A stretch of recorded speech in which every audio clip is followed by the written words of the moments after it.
there has been a statement coming in from the Ministry of Defense. We have had a lot of information from our sources on what actually transpired on the ground, which was essentially the Chinese trying to do a sort of Kargil and testing India's deployments, and in fact getting surprised with the kind of quick response came in, and they were pushed back December of 9th. This is an area which typically sees some Chinese activity, because that's a position where India has a certain advantage both in terms of deployments and geography there, and that's why I think it was quick on the part of the Indian troops there to really push back the Chinese.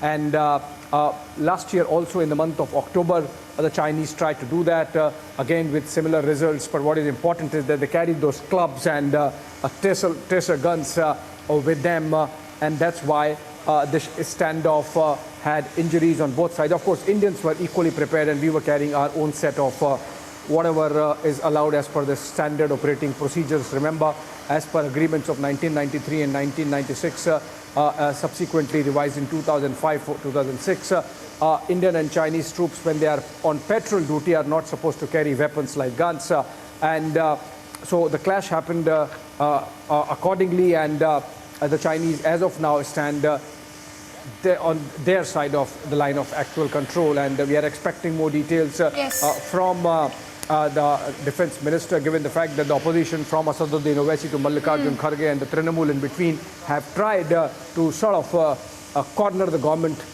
when the parliament is in session.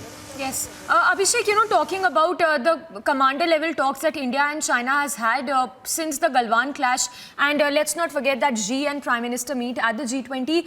Do you think now with all of this happening, it boils down to square one? Because this is yet another aggression by China, and where do we really stand when we talk about, the border level talks, the diplomatic talks between India and China to resolve the border dispute?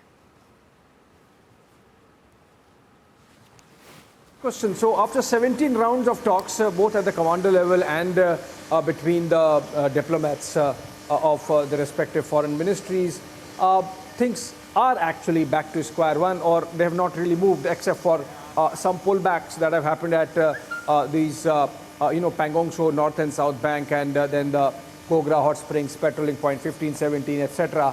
The issue of Depsang, which is not from the Galwan time of 2020, which predates that, is still there, and talks sort of have hit a stalemate.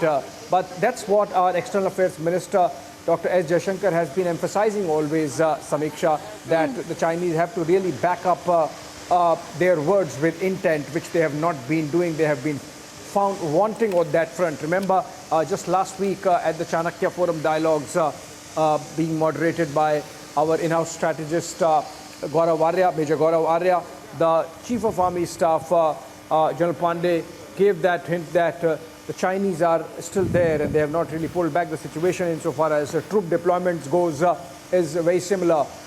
In fact, I'm getting a sense that troops might be increased